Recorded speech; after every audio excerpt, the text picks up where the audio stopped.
नमस्कार, मैं हूं आपका दोस्त विजय विद्रोही और आप देख रहे हैं अनकट। उत्तर प्रदेश में मायावती की चुप्पी बड़ी रहस्यमयी हो चली है।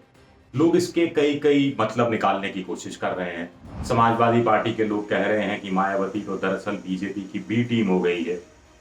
कुछ लोग कह रहे हैं कि चंद्रशेखर आजाद यानी रावण, उनकी दलित सेना से मायावती डर गई है और इसका एक तोड़ निकालने की कोशिश कर रही है। तो कुछ लोग ये कह रहे हैं कि मायावती एक नए समीकरण का, एक नई तरह की सोशल इंजीनियरिंग को अंजाम देने में लगी हुई है, कुछ बड़ा सोच रही है, कुछ बड़ी घोषणा करने वाली है। अब ये तीनों कारणों की हम विवेचना करेंगे, लेकिन उससे पहले पिछले 3 विधानसभा चुनाव में मायावती को जो वोट मिला, उसका हिसाब किताब आपको बताते चलते हैं, जिससे आपको अंदाज हो जाएगा कि मायावती को हाशिए पर यूपी की राजनीति में आज की तारीख में भी छोड़ा नहीं जा सकता। वो लोग भी अच्छी तरह से जानते हैं इस सच को, इस तथ्य को, जो कह रहे हैं कि मायावती तो खत्म हो गई है। 2007 की बात करते हैं, मायावती तब सत्ता में आई थी, 204 या 206 सीटें मिली थी और 1,58,00,000 वोट मिले। 2012 का चुनाव हुआ विधानसभा का, तो मायावती सत्ता से बाहर होगी। अखिलेश यादव 2,20,00,000 वोटों के साथ सत्ता में आए। लेकिन लेकिन आपको ये नहीं भूलना चाहिए कि तब मायावती को 1,96,00,000 वोट मिले थे। यानी अखिलेश यादव को करीब 25-30 लाख वोट ही ज्यादा मिले थे। तब बीजेपी को 1,13,000 के आसपास और कांग्रेस को भी उस समय 1,13,00,000 के आसपास वोट मिला था। तो 2007 में 1,58,00,000, 2012 में 1,96,00,000 और 2017 की बात आई, तब कहा गया कि मायावती और कमजोर हो गई है। बीजेपी को 3.5 करोड़ वोट मिला, 3,45,00,000 के आसपास, 311 के आसपास सीटें मिली। लेकिन मायावती का वोट कितना कम हुआ, अंदाजा लगाइए, सिर्फ 4 लाख। मायावती को मिले वो 1,92,00,000 वोट। अखिलेश यादव को वोट थोड़ा कम मिला था, 2,20,00,000 से घटकर 1,90,00,000 यानी 30 लाख वोट उनके कम हो गए थे। और कांग्रेस के वोटों की संख्या 1,13,00,000 से घटकर करीब 55 लाख पर आ गई। बीजेपी 3.5 करोड़ पर पहुंच गई। तो मोटे तौर पर अगर मायावती के वोट बैंक को देखा जाए तो मायावती का वोट बैंक इंटैक्ट लगता है, कुछ उसमें ज्यादा घटत बढ़त नहीं होती रही है।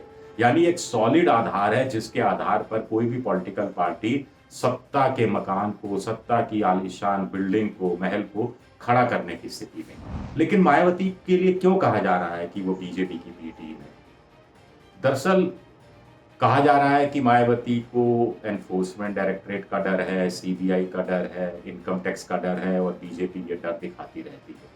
हालांकि यूपीए काल में भी ऐसे ही आरोप मायावती को लेकर लगते रहे थे और नाजुक मौके पर जब यूपीए सरकार संकट में फंसती थी तो मायावती मदद कर देती थी।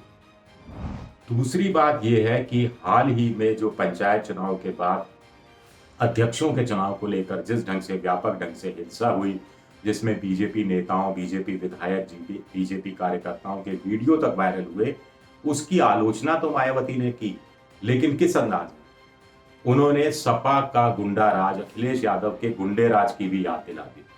तो इससे भी लोग कह रहे हैं कि मायावती का कुछ कुछ झुकाव बीजेपी की तरफ लगता है। इससे पहले मायावती 4 बार उत्तर प्रदेश की मुख्यमंत्री रही हैं, जिसमें से 2 बार तो वो बीजेपी की मदद से, बीजेपी के सहयोग से मुख्यमंत्री बनी हैं।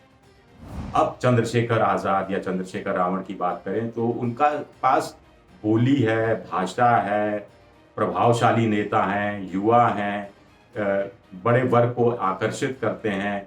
ऐसा दलित वर्ग जो गैर जाटव है, जो मायावती से निराश है, वो उसका झुकाव भी चंद्रशेखर रावण की तरफ हुआ है। लेकिन चंद्रशेखर का इतना बड़ा संगठन नहीं है, एक बात है, इतने कार्यकर्ता नहीं है, उत्तर प्रदेश बहुत बड़ा है। दूसरा, चंद्रशेखर अखिलेश यादव के साथ समझौता कर सकते हैं, इस तरह की भी चर्चा सामने आ रही है। अगर चंद्रशेखर ये समझौता कर लेते हैं तो फिर क्या गैर या जाटव दलित क्या फिर अखिलेश यादव को भी वोट दे देगा? ये भी एक बड़ा सवाल है। मायावती ने ओवैसी से बात करने से, समझौता करने से मना कर दिया। 100 सीटों पर कुछ समझौता हो रहा था। मुसलमान वोट उनको ऐसा लग रहा था कि उनके पाले में आ जाएंगे, लेकिन उससे उन्होंने किनारा कर लिया। बहुत सोच समझ कर किनारा किया, क्योंकि मायावती कुछ बड़ा सोच रही हैं, कुछ अनोखा सोच रही हैं। मायावती अच्छी तरह जानती है कि जाटव वोट जो 10, 11, 12% है, और उसके बाद मुसलमान वोट जो पूरा का पूरा उनको किसी भी सूरत में नहीं मिलने वाला है, इसके बल पर वो सत्ता में नहीं आ सकती। थोड़ा बहुत दलित, थोड़ा बहुत गैर यादव ओबीसी वोट भी मिलता रहा है, लेकिन फिर भी इतने वोट नहीं मिल सकते, तो वो ब्राह्मणों को भी अपने झोली में लाना चाहती है, अपने साथ लाना चाहती है। एक बार फिर नारा लग रहा है बहुजन समाज की जगह सर्वजन समाज का। एक बार फिर लग रहा है बात भाईचारे की हो रही है। एक बार फिर ब्रह्मा विष्णु महेश है, हाथी नहीं गणेश है का जो पुराना नारा था वो कहीं सामने आ रहा है। तो मायावती उस तरफ ध्यान दे रही है, इस तरह की सोशल इंजीनियरिंग पर ध्यान दे रही है। मायावती को लग रहा है कि एक बार गेम में आना पड़ेगा। तो जो राजपूत वोट तो जाएंगे योगी आदित्यनाथ के साथ, सवर्ण जाति के और वोट भी चले जाएंगे, लेकिन ब्राह्मण वोट जो नाराज है उनको अपने पक्ष में लाया जा सकता है। और दलितों पर भी अपने पुरानी बातें याद दिलाकर कि जब वो थी उन्होंने वाल्मीकि समाज के लिए भी बहुत किया, सिर्फ जाटव के लिए नहीं किया, गैर जाटव दलितों के लिए भी बहुत कुछ किया। नौकरियों के बैकलॉग खत्म किए, उसमें सिर्फ जाटव को नौकरी नहीं मिली, गैर जाटव दलितों को भी नौकरी मिली। ये सब वो याद दिलाने की कोशिश कर रही हैं। और इससे भी बड़ी बात यह है कि वो गेम में आने की कोशिश कर रही हैं। अभी तक लोग कह रहे हैं कि मुख्य मुकाबला तो योगी आदित्यनाथ और अखिलेश के बीच में होने वाला है। मायावती चाहती है कि ये छवि, ये परसेप्शन, ये थोड़ा हटना चाहिए, और मायावती पूरी तरह से गेम में है, मायावती पूरी तरह से टक्कर देने की स्थिति में है, ये बात कही जा रही है। हालांकि कुछ लोग और आगे बढ़कर बात कर रहे हैं, चुनाव के बाद की बात भी करने लगे हैं। कुछ लोग ये कह रहे हैं कि आदित्यनाथ यानी बीजेपी अपने दम पर शायद सत्ता में नहीं आ पाए।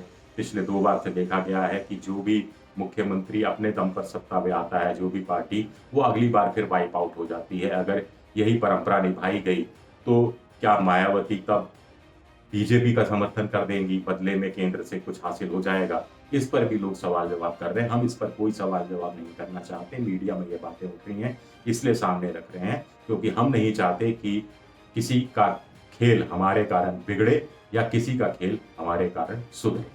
शुक्रिया आप सबका, बहुत बहुत शुक्रिया।